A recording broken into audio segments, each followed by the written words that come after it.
Mela issa wara li setjajna shares u tellajna l-posts nistgħu ngħidu tagħna fuq dan il-Grand Prix tal-Awstrija u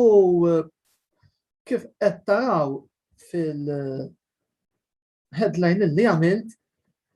nixtieq nibda billi nsellem lill-Chief Steward Masi illi llum ipprova iħassar il-festi tal-McLaren iżda b'wiċċi minn quddiem u kif qegħdin taraw fuq dan l-iskrin ma rnexxilux għaliex Lando Norris irnexxielu jġib it-tielet podju staġjonali għat-tim tal-McLaren spiċċajna fit-tielet post wara tellieqa li nistgħu nsejħula hekk mostruża mill-istilla ta' Bristol, tellieqa fejn konna ma ta' quddiem Lando stessa meta l-istajna ġejna t-tieni wkoll u nemmen l-istajna ġejna t-tieni li kieku ma ġejniex inflitti din il-penalità inġusta fil-fema tiegħi għaliex anke kien hemm insemma l-preċedent Hamilton Albin tas-sena li għaddiet ma nafx Norris x'seta' jagħmel jekk kemm il-darba Perez telef il-karozza waħdu fl-inċident, imma insomma. All's well that ends well, Lando Norris spiċċa t-tielet, il-McLaren ħadna podju ieħor u ta' min isemmu wkoll il-wirja eċċellenti li kellu Daniel Ricciardo li spiċċa fis-seba' post u ġab iżjed punti fundamentali għat-tim tal-McLaren f'dik li l-battalja t-tielet post tal-kampjonat tal-kostrutturi hija biss ħasra illi it-tajers ma ċedewx, anzi ċedew fl-aħħar u jekk il-Ferrari ta' Carlos Sainz irnexxiela tieħu mhux pożizzjoni waħda iżda tnejn fl-aħħar għaliex Perez illum kellu tiġrija naqra eventful u fil-fatt kellu wkoll żewġ penaltajiet ta' 10 sekondi illi konsekwenza ta' dan niżlu lil Mexico ftit l-isfel mill-klassifika. Mill-bqija x'għandna xi ngħidu fuq din it-tiġrija. Verstappen id-domina kif mistenni, Valtteri Bottas kellu riżultat tajb fejn spiċċa t-tieni biss sieħbu Sir Lewis Hamilton spiċċa ir-raba' and he was far away. Illum u dan ma jawgurax tajjeb għal fans ta' Hamilton u laqqas għal parti tal-Mercedes hekk kif il-kampjonat tal-Formula 1 qed jara il-klassifika illi issa qed tajt Red Bull għandhom vantaġġ ikbar fil-fatt bħalissa Red Bull, anzi Verstappen għandu vantaġġ ta' 32 punt fuq Sir Lewis Hamilton 182 għal Max u 150 għas-Sur Weech.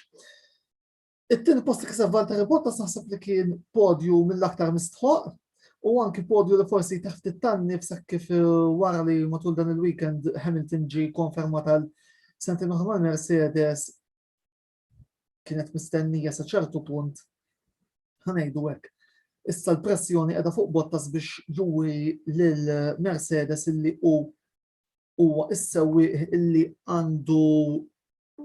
jieħu it-tieni siġġu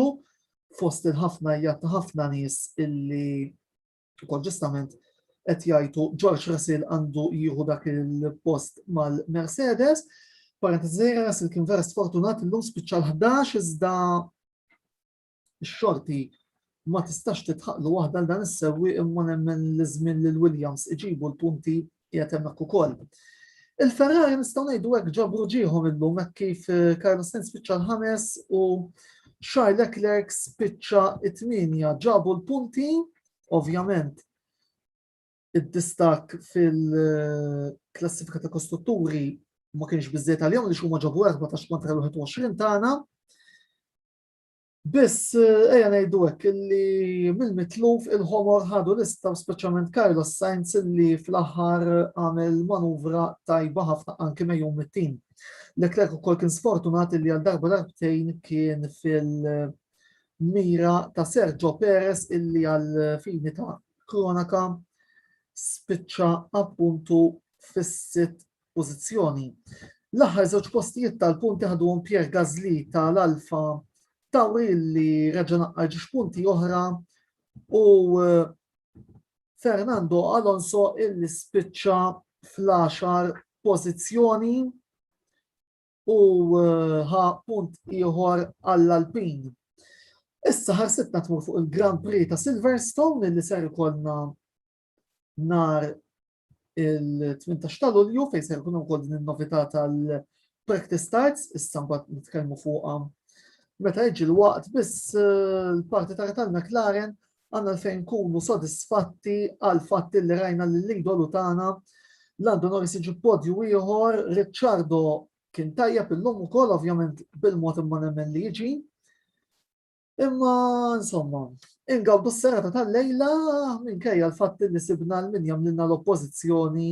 min-naħa tal-uffiċċju tal-stewards. Għalissa nqaf hawnhekk nhar il-ħames li ġej fit-8 u anzi fid-9 naqsin kwart. Tirritorna l-intervista din id-darba se nkunu live u ser nitkellmu punt fuq il-Formula wieħed għandna żewġ mistednin u qegħdin naħdmu wkoll biex konna t-tielet wieħed. Komplu nkitbu fuq dal-sezzjon ta' YouTube, komplu segwuna wkoll fuq il-paġni tagħna ta' Facebook fejn qegħdin naġġornaw b'mod komplut anki fuq UEFA 2020 u il-Koppa Amerika kif tlestu minn dan kollu bħalma dejjem ngħidilkom jiena għamlu l-ixjaten tridu. Il-kumplament tas-serata tajba ħbieb u għal darb'oħra Masi baqa' f'wiċċek għaliex il-McLaren il-podju